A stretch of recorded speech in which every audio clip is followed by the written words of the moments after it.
दोस्तों, इंसान के सभी के दुखों का कारण बोलना ही है, क्योंकि आवश्यकता से अधिक बोलना ही दुखों का कारण बनता है। कई साल पहले गौतम बुद्ध ने अपने शिष्यों को क्यों बताया था कि कम बोलो और सबसे महत्वपूर्ण जितना जरूरी हो उतना ही बोले। तो चलिए जानते हैं गौतम बुद्ध की इस कहानी के माध्यम से। कहानी को अंत तक जरूर सुनना। एक बार गौतम बुद्ध के पास एक व्यक्ति आया। वह बहुत ही विद्वान व्यक्ति था। वह इतना बड़ा विद्वान था कि उस व्यक्ति के ज्ञान के सामने बड़े बड़े विद्वान भी हार मान लिया करते थे। जहां भी ज्ञान की बातें होती, वह वहां पहुंचकर अपने ज्ञान से सभी को प्रभावित कर देता था। उस व्यक्ति को अपने ज्ञान पर बहुत घमंड होने लगा था। वह खुद को बहुत बड़ा विद्वान समझने लगा था। उस व्यक्ति को लगता था कि वह दुनिया में सबसे श्रेष्ठ ज्ञानी है। एक दिन जब उस व्यक्ति को गौतम बुद्ध के बारे में पता चला कि वह बहुत ही विद्वान और ज्ञानी है, तब उसे अपने ज्ञान को और श्रेष्ठ दिखाने का मौका मिल गया। उसने सोचा वह गौतम बुद्ध के पास जाकर उनको अपने ज्ञान से झूठा साबित करेगा और यह साबित करेगा कि उससे बड़ा ज्ञानी कोई नहीं है। ऐसा सोचकर वह बुद्ध से मिलने के लिए निकल पड़ा। लेकिन जब वह गौतम बुद्ध से मिलने जा रहा था, तभी रास्ते में उसे पता चला कि गौतम बुद्ध बहुत ज्ञानी है, लेकिन वह ईश्वर के बारे में कभी बात नहीं करते हैं। इसलिए उसने विचार किया, अब तो वह बुद्ध से ईश्वर के बारे में ही पूछेगा। वह बुद्ध के आश्रम में पहुंचा और उनके समीप गया और बुद्ध से कहा, है बुद्ध, मैं बहुत बड़ा विद्वान हूं। मैं आपसे एक प्रश्न पूछना चाहता हूं, जिसका उत्तर आज तक कोई नहीं दे पाया है। मैंने सुना है आप बहुत बड़े ज्ञानी हैं, आपको ज्ञान की प्राप्ति हुई है। क्या आप मेरे इस प्रश्न का उत्तर दे सकते हैं? मैं आपसे जानना चाहता हूं कि ईश्वर है या नहीं। गौतम बुद्ध उस व्यक्ति की बात को सुनकर जरा सा मुस्कुराए और बोले, क्या तुम सच में ईश्वर के बारे में जानना चाहते हो या फिर मेरे सामने अपने ज्ञान का प्रदर्शन करने आए हो? वह व्यक्ति बोला, हे बुद्ध, मैं तो बस अपने प्रश्न का उत्तर चाहता हूं। क्या आप मेरे प्रश्न का उत्तर नहीं देंगे? गौतम बुद्ध बोले, मैं तुम्हारे सारे प्रश्नों का उत्तर देने के लिए तैयार हूं, लेकिन क्या मैं तुम्हारे प्रश्नों के जवाब के लिए कुछ शर्तें लगा सकता हूं? क्योंकि जैसा प्रश्न तुमने किया है, ऐसे प्रश्नों का उत्तर सरलता से नहीं दिया जा सकता। उस व्यक्ति ने सोचा, बुद्ध ज्यादा से ज्यादा मुझसे क्या मांग सकते हैं? यही हमारा धन, संपत्ति या फिर मेरी जान। मैं यह सब देने के लिए तैयार हूं। कुछ देर सोच विचार कर व्यक्ति ने गौतम बुद्ध से कहा, ठीक है बुद्ध, आप जो बोलेंगे मैं करने के लिए तैयार हूं। मैं अपनी पूरी संपत्ति देने को तैयार हूं और मैं अपनी जान भी देने को तैयार हूं।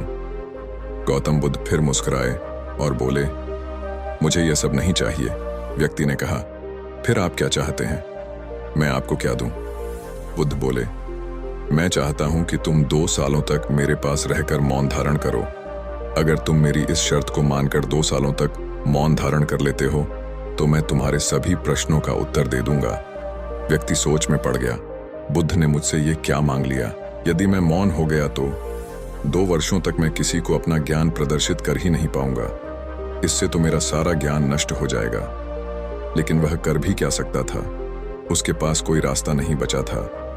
वह बुद्ध से कह चुका था कि वह अपने प्रश्न का उत्तर जानने के लिए सब कुछ दांव पर लगाने को तैयार है, इसलिए वह अब पीछे भी नहीं हट सकता था।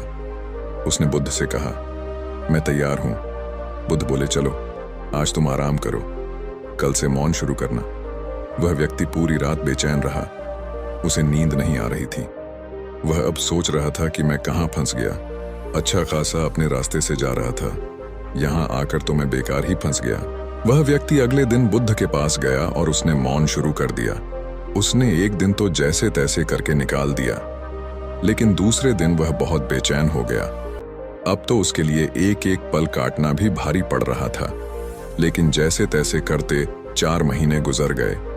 वह बुद्ध के शिष्यों द्वारा पूछे गए प्रश्नों का जवाब देने के लिए हमेशा व्याकुल ही रहता था। लेकिन इन 4 महीनों में उसमें बहुत बदलाव आ गया था। वह विरोध करने लगा था। वह हमेशा गुस्से में लाल रहता, लेकिन मौन रहने के कारण वह कुछ कह नहीं पाता। वह हताश और निराश होकर बस बैठा रहता या फिर इधर उधर देखता रहता। एक दिन वह एक बड़ा सा पत्थर अपने हाथ में लेकर बुद्ध के पास गया और उस पत्थर को वहीं पटक कर भाग आया। गौतम बुद्ध को उस व्यक्ति की यह हरकत समझ नहीं आई। वह उस व्यक्ति के पास गए और उसे एक तालाब के पास ले गए। बुद्ध बोले, मैं तुम्हें थोड़ी देर के लिए मौन तोड़ने की इजाजत देता हूं। तुम जो चाहे मुझसे पूछ सकते हो। बुद्ध की बात को सुनकर व्यक्ति ने ना मैं अपना सिर हिला दिया। फिर बुद्ध ने कहा, तुम दृढ़ संकल्पी हो।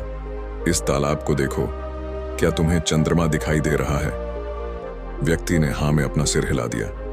फिर बुद्ध ने कहा, अब तुम इस तालाब में एक पत्थर फेंको।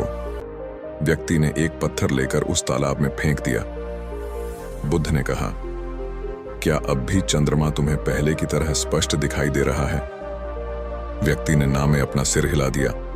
बुद्ध ने कहा, जैसे शांत पानी में चंद्रमा अपने स्पष्ट रूप में दिखाई देता है, उसी तरह एक मौन धारण किए व्यक्ति को अपना सब कुछ स्पष्ट दिखाई देता है।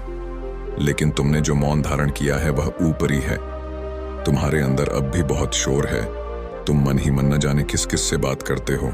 जिस प्रकार शांत पानी में पत्थर फेंकने से उसमें हलचल हो जाती है और चंद्रमा का स्पष्ट रूप नहीं दिखाई देता है, उसी तरह तुम्हारे अंदर जितनी भी हलचल होगी, तुम उतना ही सत्य से दूर रहोगे।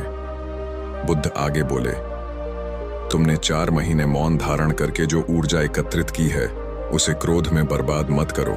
उसे अपने शरीर में समाहित कर लो और खुद को शांत पानी के समान कर लो, ताकि खुद की परछाई को देख पाओ। यह सुनकर वह व्यक्ति बुद्ध के चरणों में गिर गया और उसके बाद उसने 2 सालों तक आंतरिक रूप से मौन धारण किया और खुद को शांत बनाया।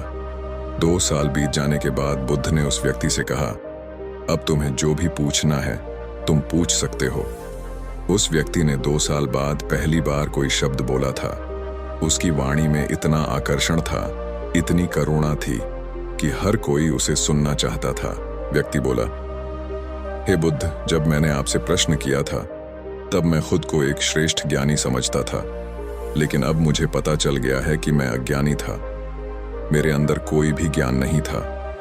2 साल पहले मेरे अंदर जो भी प्रश्न उठते थे, अब वह सभी प्रश्न मौन धारण करने से नष्ट हो गए हैं। अब मेरा मन बिल्कुल खाली हो गया है। अब मेरे पास आपसे पूछने के लिए कोई भी प्रश्न नहीं है। वह व्यक्ति गौतम बुद्ध से आज्ञा लेकर अपने नगर की तरफ चला जाता है।